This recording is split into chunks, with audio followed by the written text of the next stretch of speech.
enjoying my life. Honestly, I tell Kelly all the time, it's the happiest time of my life, actually. It really is. You know, I get to sit and make music and stuff. I mean, I hate having EMS and all that. It's the biggest drag, but I won't go into that. So here, speak slowly, Kelly. Okay. It's been good. Yeah, I've been painting a lot. I find that people feel guilty saying that they've actually kind of enjoyed that period of time because of the time off that they had. Yeah, I see what you mean. Yeah, in that sense.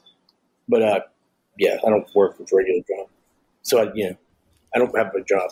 I mean, I make rock and roll. You weren't touring a lot before the pandemic happened anyway. Have the past 2 years had a meaningful impact on your life? Yeah, yes. But it sucks because Derek Olmstead and his wife moved away because it was hard to get up. They had been renting for 10, 20 years. This place couldn't keep doing it. They'd been promised. Her mom's got a huge farm. I mean, acres and acres. Anyway, so they moved there, and that sucks. So I love hanging out with them. Making music with them. And, so they're still in the band. But we just, we're going to make it like we're doing now. I mean, it's fun to hang out. Shit like that. But I'm 50. So it's like, hey, I just mean like, mine, Robert Schneider and his wife just moved away. They came here to hang out. Bill and I make records, and Bill went to the mountains. Well, Robert's been gone for a long time, right? No, he left a few days ago, a week or two. I mean, yeah, he was here from, is that what you mean? Sorry. Wasn't he in Colorado for a long time? Oh, he went to Kentucky, and then he moved to Athens 5 years ago, maybe. Whenever. Because Bill was in Athens as well, in Syria, and Olivia Tremor Control, So they toured more. Do you make music? I don't. I tried for a long time. It's a thing that I'm very bad at. That's cool. I mean, I just whatever I'm around. I mean, the DIY aspect.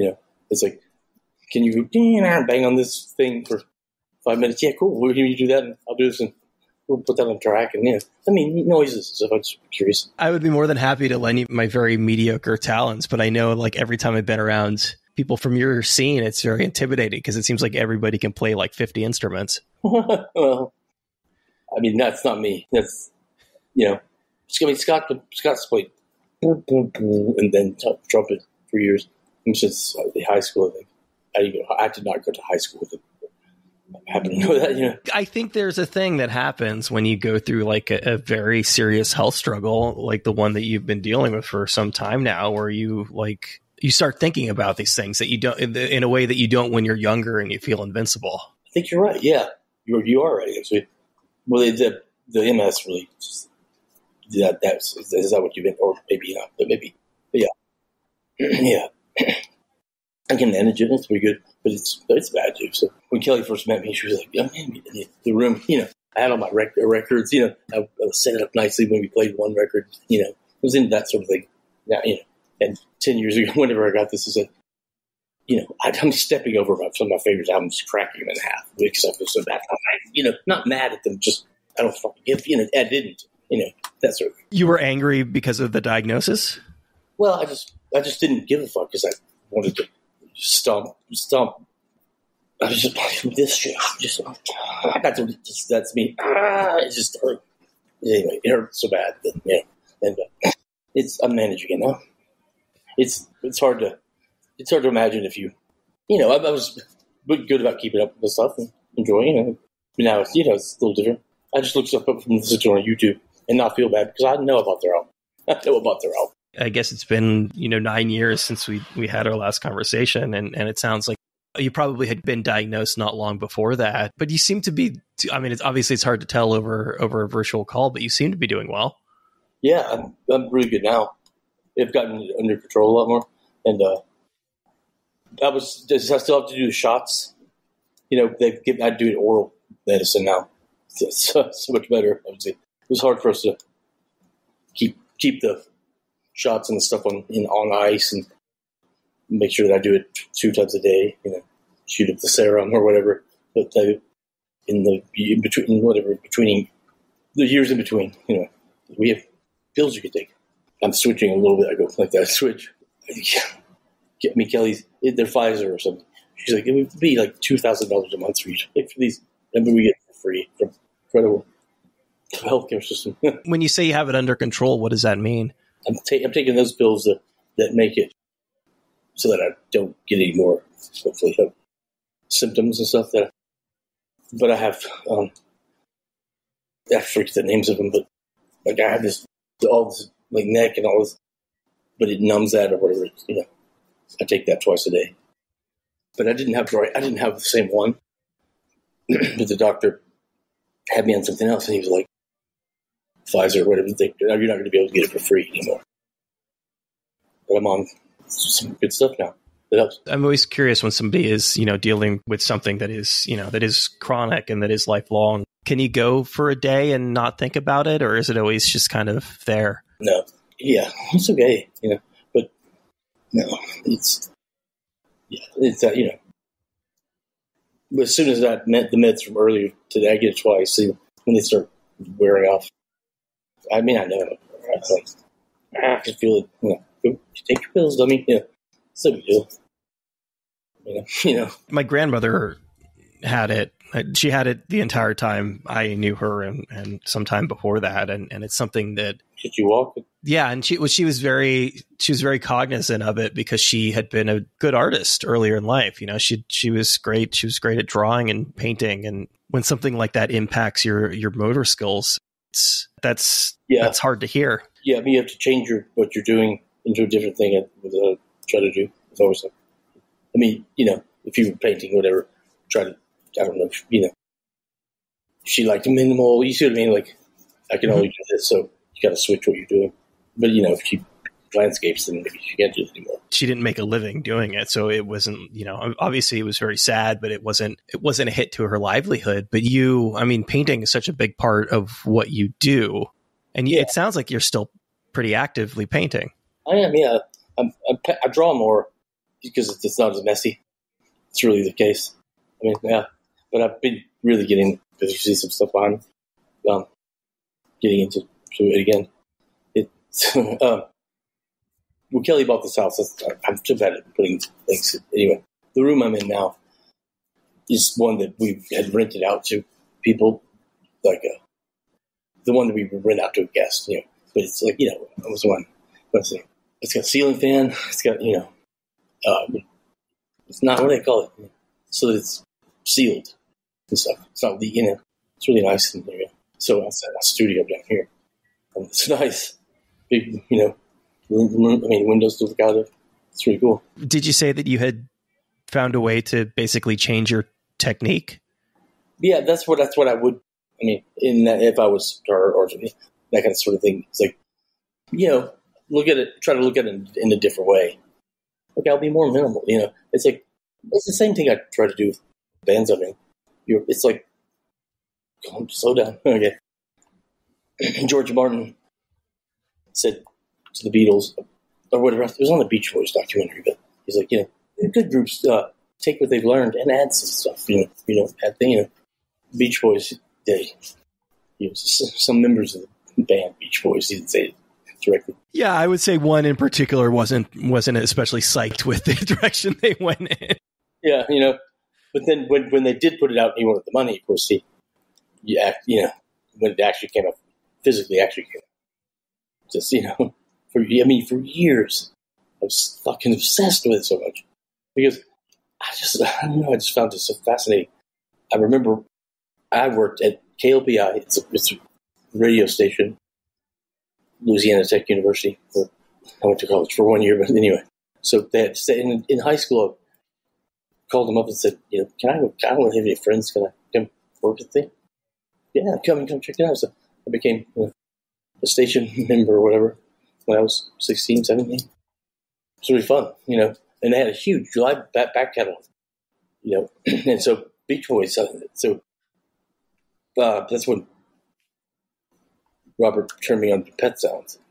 I've just heard it. I'd heard a couple songs of my life before, but it, blew me away. Well, they had some reissues from the 70s, and I was like, hey, Pet Sounds was something. It was a double album. Pet Sounds was something else, and Smiley Smile and Friends or something. So I took that home, and the things that I'd read about Smile, just so exciting. Brian was like, in our next project, I don't want to do the same thing either, So I'm going to calling it Smile, making it more fun and zany, but it's not. But what really gets people is how radically different it is from what you think the Beach Boys are until you have that moment, until you dig deeper. No, it's true. Thank you. It's true because Jeff Mangum was like, maybe probably just because I played Kid Talk to I constantly, But then he started getting into modern bands, So Royal Trucks. And, I loved The Fall already. But I bought a compilation with Sonic Youth and Fall or something else. I bought it at the mall. It was a real thing. You know what I mean? Anyway, but yeah, the Fall song. It just doesn't. They had some in the station when I went, yes, I really fucking love. I love Fall. I got into them then, 16, 17. Anyway, but that's kind of trail off. I was later. It wasn't until I actually got to college, so I was of college age. But I had a very similar experience. I was into music, but I was in Santa Cruz. I worked at the college radio station for 4 years, and I think that's something that people, like younger people, this makes me sound old, but something that younger people can't really appreciate in the same way is how valuable that experience was before Spotify. Oh yeah, yes. I can't even compare. Wouldn't know. I know. I mean, I know what Spotify is. I don't do all that, but yeah, you're right. That's. There were very few instances in life where you had virtually unlimited access to music. Yeah, it's very true. I mean, so there's a mystery of what, of how great something would be, Jeff and I would be like, what would that be sounding like, that sort of thing. Something that wasn't at the station, obviously. Pussy or, some bands. So I got kind of more into heavier rock kind of shit that was around then. Yeah, as well. Yes. The first person that comes to mind is like Captain Beefheart or something. And just the mystery around only being able to interact with a piece of music based on the liner notes or the artwork, just because of the way social media and the internet exists now, it can't really function in that same way. Yeah, I mean, because everybody's heard about Child Master Replica and all that. And also, I assume that if Don Van Vliet was making music now, we would know everything about him, right? Because he would be on Instagram talking about his life all the time. I don't think so. No, I don't actually. Well, I guess maybe he would be for promotion. Sure, he'd have to be. I'm not saying it's impossible. There are a few people, but it's very difficult to sort of recreate that air of mystery now. Yeah, true. Does Jeff do that? I think he does, but I think a big part of it is because a lot of that predates what we're talking about now. We both know that there's some mystique around him and what he does, and I think it's because all of you sort of came up at a time that was before social media, and I mean he's the best example in the collective. But I think there was probably a little bit of that for all of you. Yeah. In the way that for you, Olivia Tremor Control at the time chose to sort of present itself to the world. Yeah. I do think that there was some mystique to that. Yeah, thanks. Well, I mean, the way I looked at it then was like, when we first started, it was grunge, I mean, whatever it was, call your band some heavy piece of machinery, what I mean? That's, yeah. We're going to come and do our flower. Not flower, but yeah, we're gonna come in with this, with what we do, and try to change the social system, in this town. That's not weird. That's not at all. It's back. I really do. That's done. But makes no sense. The core of it were four of you who had known each other for a long time. How was it that at that point in time, you were able to find so many like-minded people who are interested in a similar aesthetic. Small town, and if you don't play football, that sort of thing. So, hold on. Robert and Jeff's fathers worked at the Louisiana Tech, and so you get to go to school until in the college. If you're kindergarten up to whenever I met Jeff, 6th grade, they switched over to full school. That's not the Louisiana Tech University. So they've known each other since they were 4. Robert and Jeff. Obviously, you had known Bill for a long time, but what's sort of interesting to me is when you come out to Athens, putting these bands together at a time when, as you said, grunge was very much the thing in pop culture. Was it difficult to find other people who were interested in doing roughly the same thing you were doing? Not really. It was Jeff, and we were all Bill. We're into the same sort of thing. Like let's do our vision and push it forward. We're just that's what I always thought. And then Bill as well. And we like the Beatles. Let's top promote the pop promotes. Let's go out there, really try to do it. If you really try, it's gonna work. It can be. I think it did work. The 4 of you, and again, obviously you and Bill played together for a really long time. Jeff played with you early on. He can really play. They both can actually play instruments. What key is this and that kind of shit? Real music stuff. They could they did cover bands and shit. So and so they're like real musicians. But I was more. I didn't think about this, but like an Eno kind of thing. Brian Eno, sorry. Dabbler. But Roxy Music was a band. Brian Eno was okay. I'm with you. Cool. More of like how to approach something. I thought of maybe more painterly or something. That was kind of lame sounding. Still. What does it mean to think about music in a painterly way? That's a good point.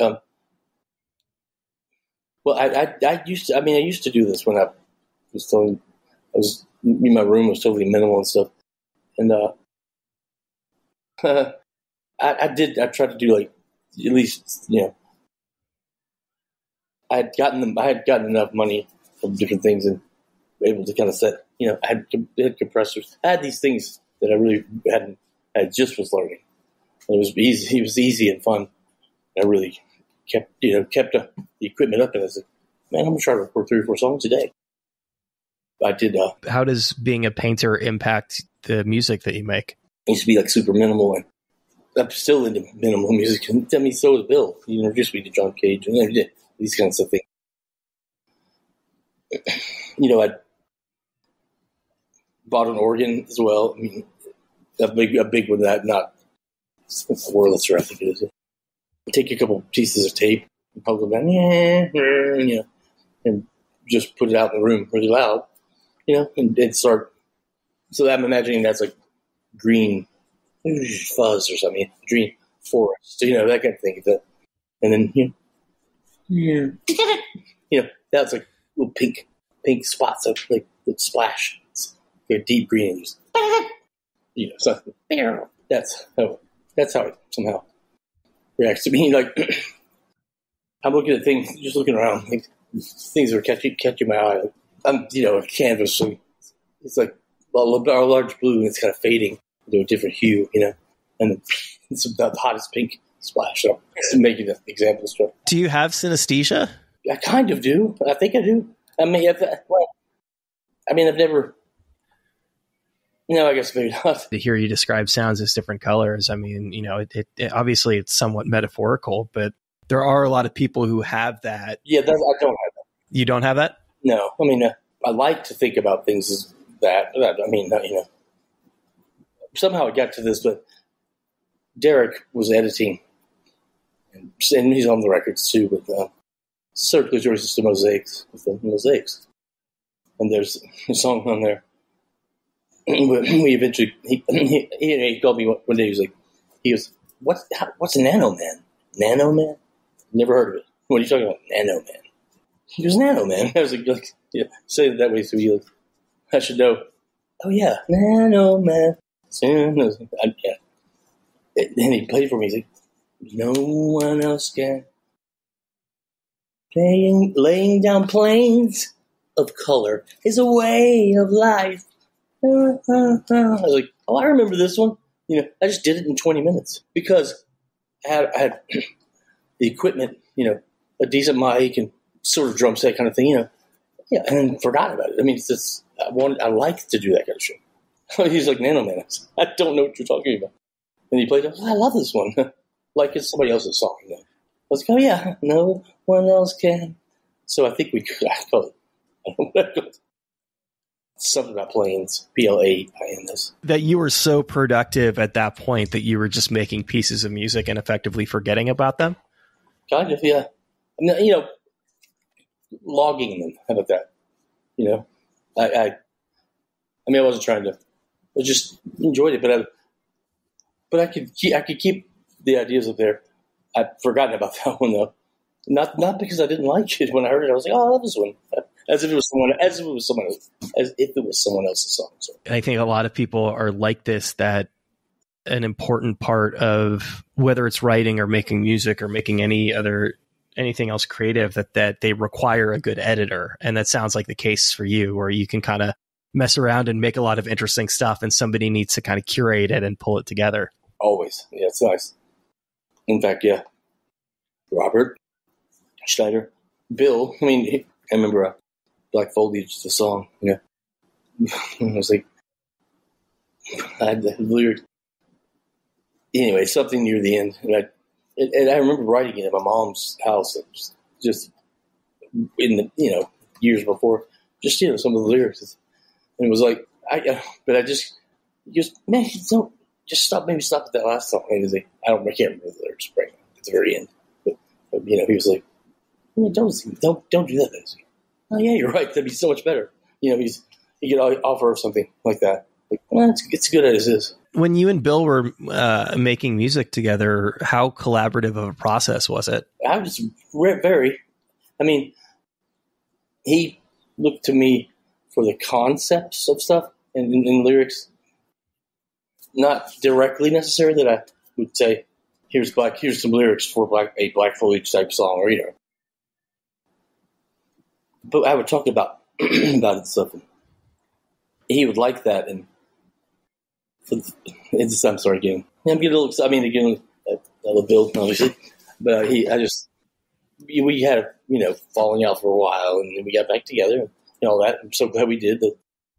But he was like, "Do you mind if I still use your lyrics and concepts for the fuck? No, I don't." And I was like, "Are you kidding? Come on!"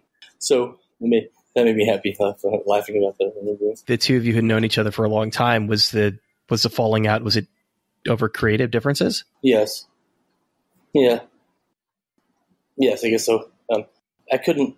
I was always looked. I always was looked to and looked at sort of the concept thing and how to edit them together and maybe do a package for it, And I just some of the stuff that he was coming up with, and not trying to be an ass, but I couldn't fit them in, But I've heard them now, and his songs, those are great songs. So it was something else, I guess. I think that's really common when a band operates like that. When there's like two people. Obviously, other people are writing songs for the band as well, but that it's hard to do that. That it's hard to have two people, with kind of distinct writing techniques away from each other and try to have that come together in a cohesive way. Yeah. Because especially if you think about it as that he was kind of looking for me, but what are you into? What are we supposed, not supposed to be doing, but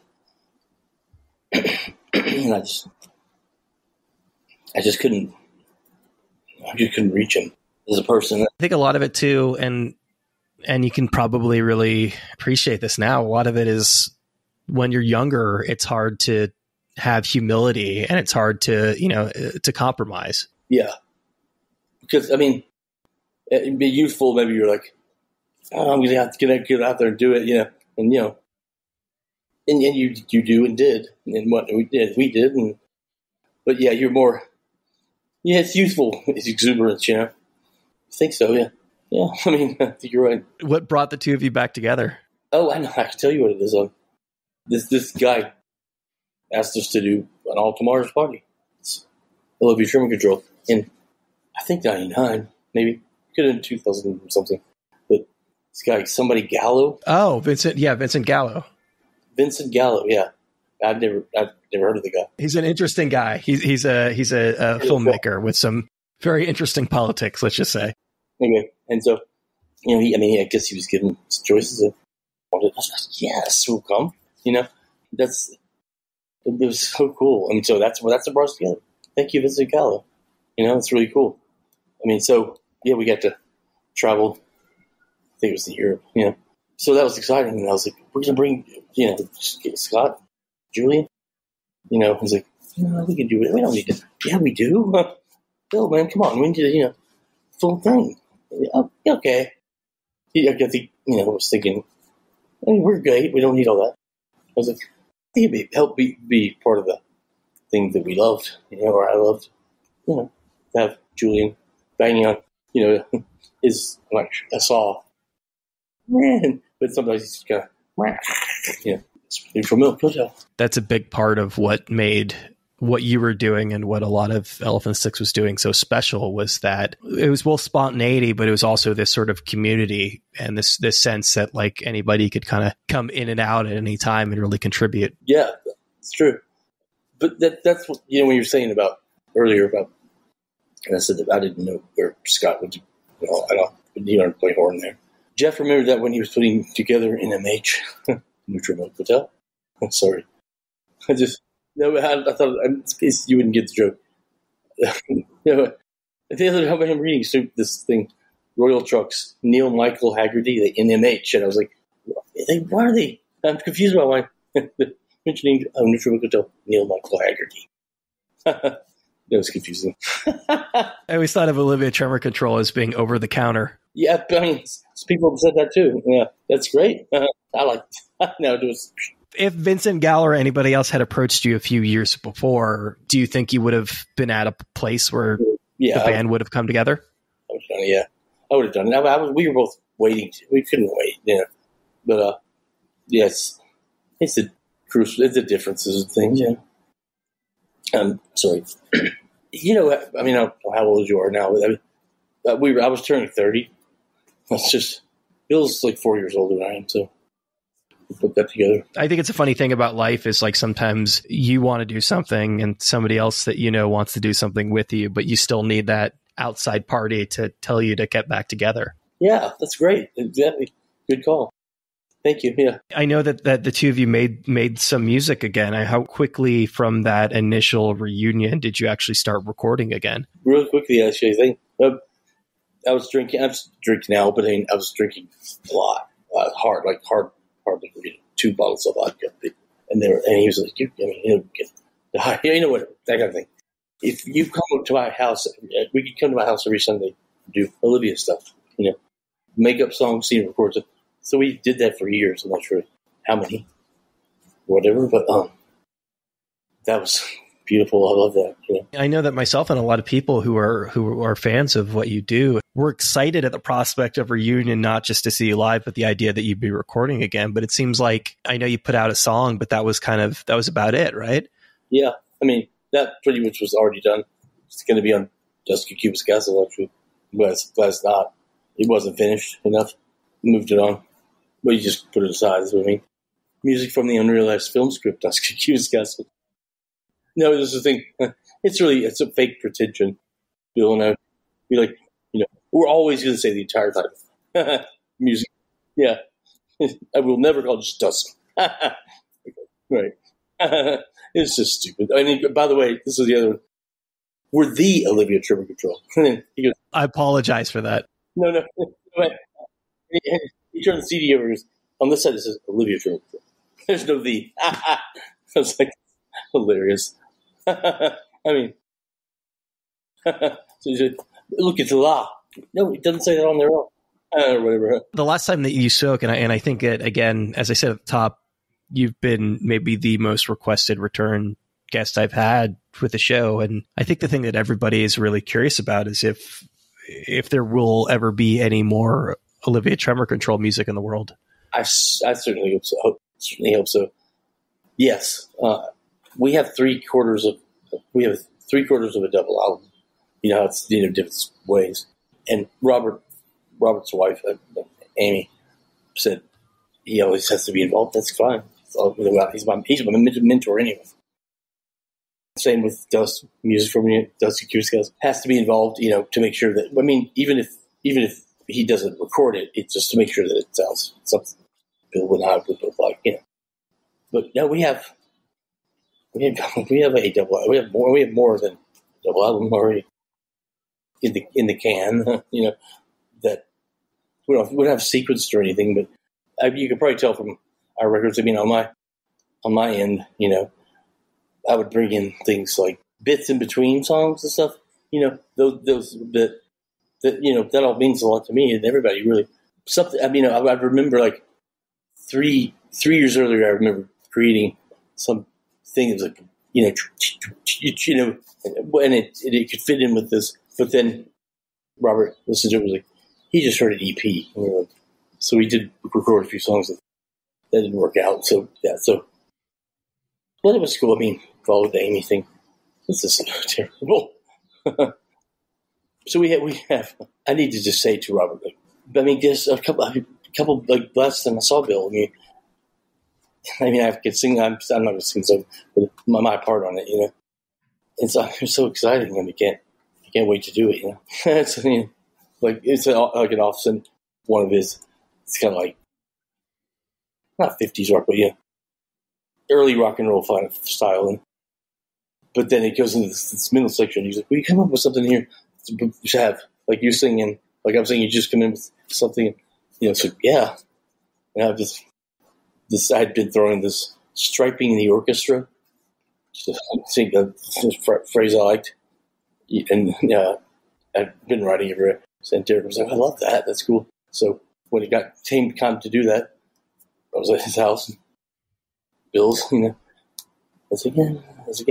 And so, but off of his, because his in the middle was like, but I was like, I'll do mine slow. Striping the orchestra. It's on. You'll hear it someday. It's been 9 or 10 years, and I think the last time we spoke, you were talking a little bit about the album, and it sounded like it was on its way. Is it just a matter of getting all the right people in the same room, or? Yes, actually, it is. Let me think about it for a second. Some of the things I brought in, were that we did the '96, but I remember saving some tracks for one day when we did a record, so we could have. But I remember I did that thing when I lived in Denver. Autumn is here, I can smell the leaves. I can smell the leaves, and I was like, so Bill and I were like wanting to put, because we're culture and rock music, whatever it was at the time, more grungy, and we want to is usher in this new, not psychedelic, but it's a new feeling, Yeah, psychedelic. I think that's a fair assessment. Yeah, psychedelia. Yeah, I like Ritz. That kind of thing. That was one of them. The other thing was with that, because everybody in the 6 of the different studios over the years, and just not had a great time. There's always somebody that is like you're young and they know how to do it. It's like, maybe not, because it doesn't sound good to us, And then a couple of years later, he doesn't understand anything. And so I asked for the 4-track cassette, for my mom and sister. They helped me. Yes, they did buy me.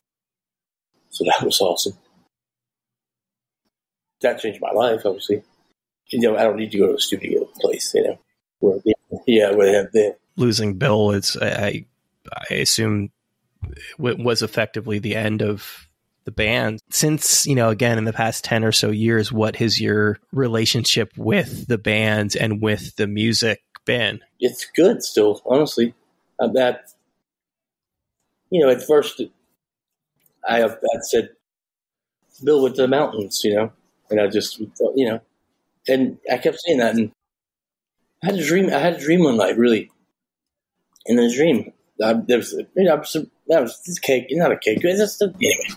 But I had part, and he comes kind of over part of a mountain or something, and it's just something that didn't. It made a lot more sense to me now.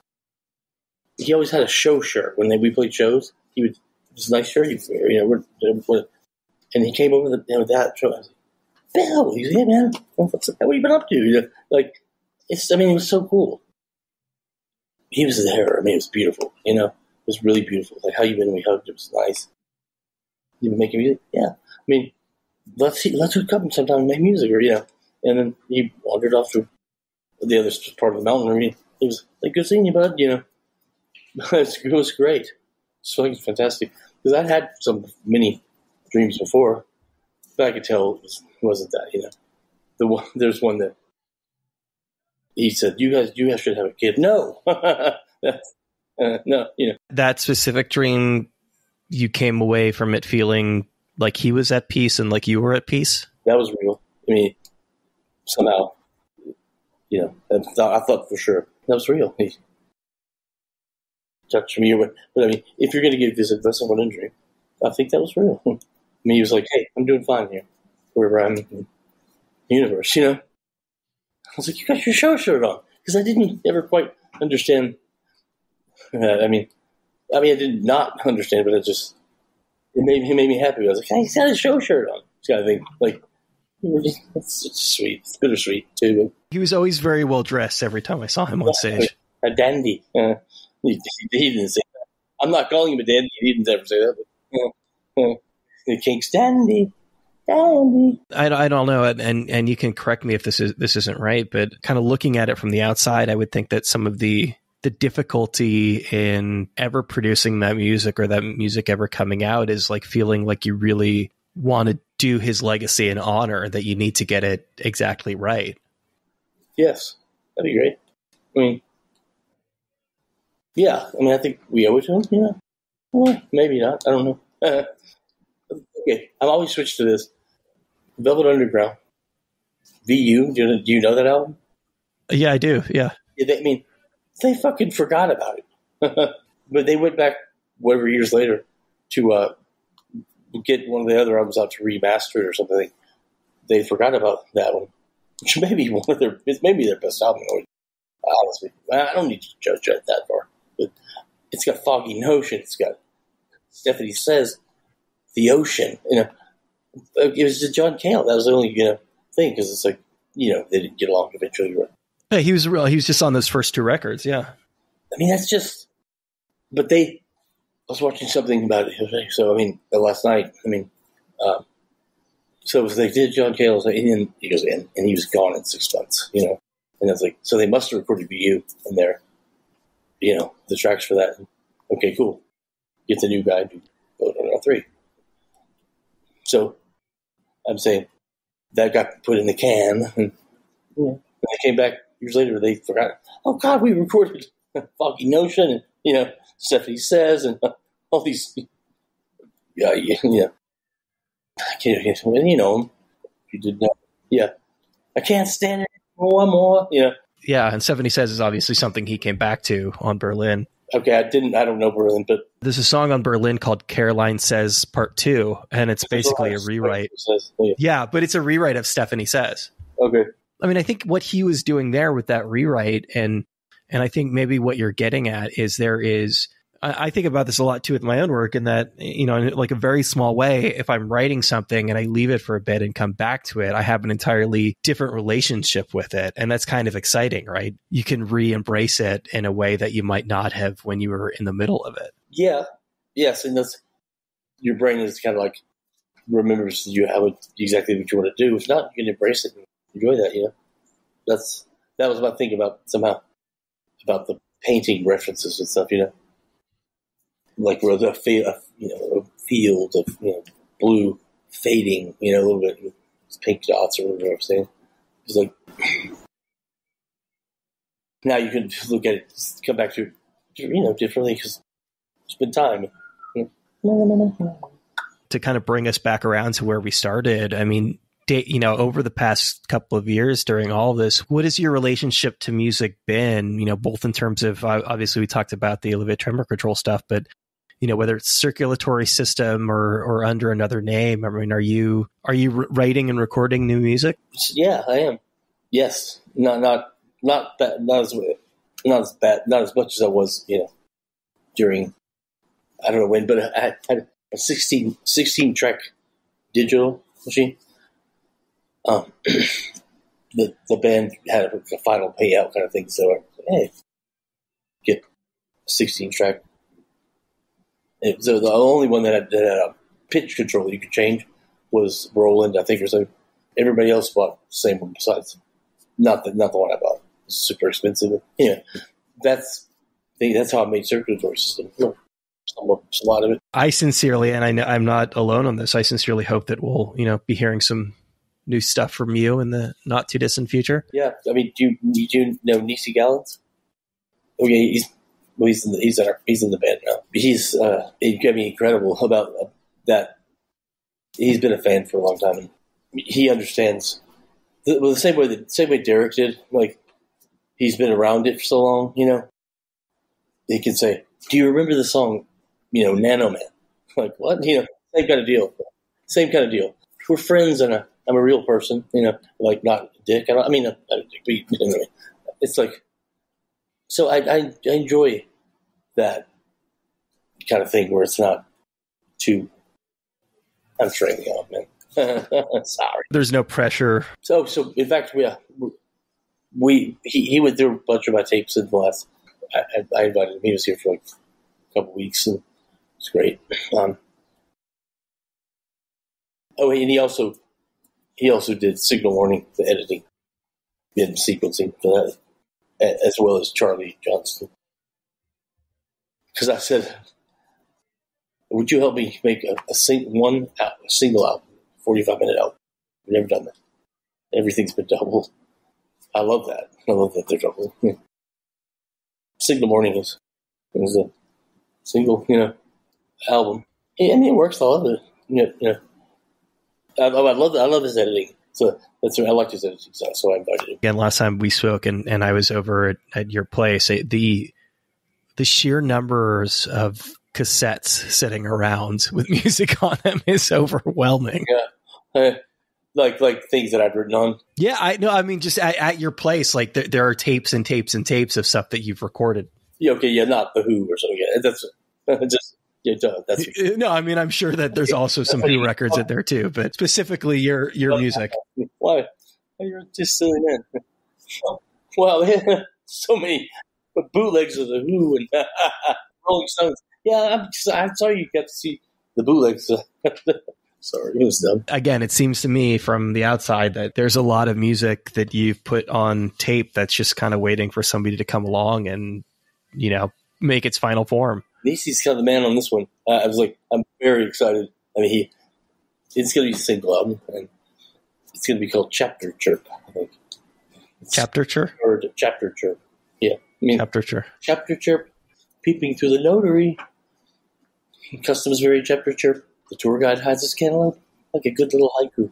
That was a lyrics. Was there ever a name for a third Olivia Tremor Control record? Yeah, The Same Place. That's what it'll be called. Everyone likes that because it's so not music. The Same Place. And they were like, oh, God, that's great. It's like simple, because everybody wants to keep switching it, It's about coming back to where you were, a homecoming. But I mean, yeah, well, no, because no. Well, no, darkness at the Cuban castle. I don't want to.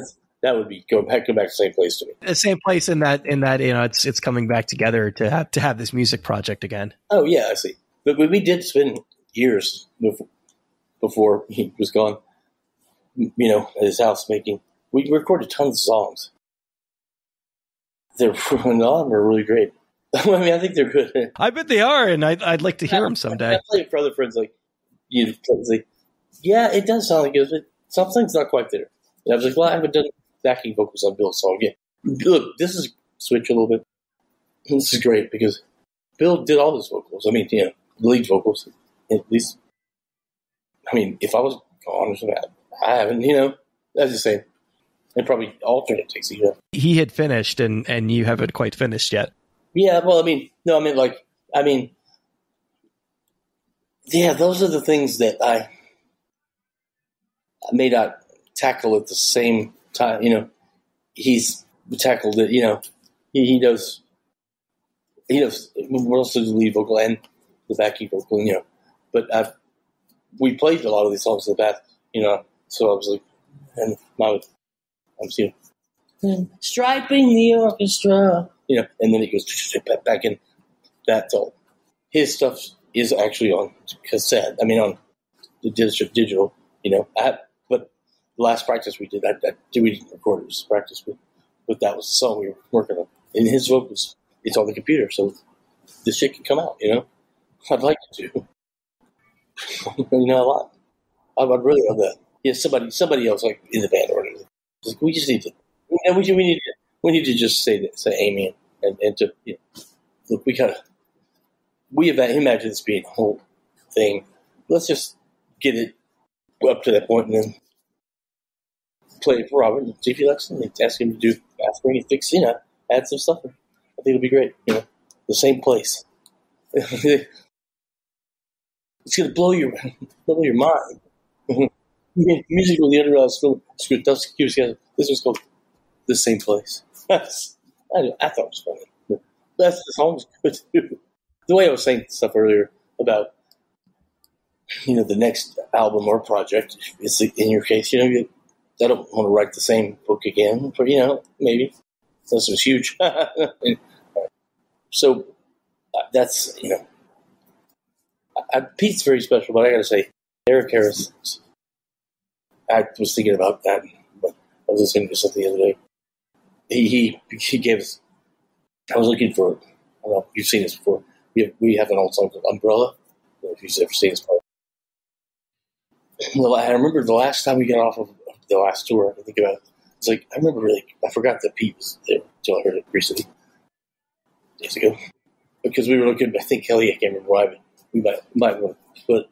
I don't know. Anyway, but we needed a song, and I remembered. Hey, so I texted Derek. Eric said, I'll try to look it up. I did. I mean, he did. It's great. And then Pete's on it too, so I forgot that part of it. But I remember. We recorded. That's the way Eric records 4-track cassette. This the same one he's had forever. Same one. He takes care of.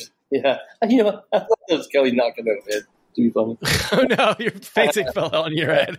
But it's like yeah. I mean, he's a guy that puts his drums up and makes sure they're not scuffed and all that. But he's also a major player. All of the albums. I just want to make that quite clear because I was saying that to somebody else. Like I was listening to today or whatever it was. Just so it's a retyper. Stillness of a Sunday, life seems like a cathedral. He does he's so good at coming up with the right thing. He was many, many times. That's what he does. So anyway. Do you know the Singles and Beyond? Uh-huh. Okay, we're gonna be re-releasing that. Kelly and I own theelephant6.com. So I think we're going to reissue that because it's been a long time.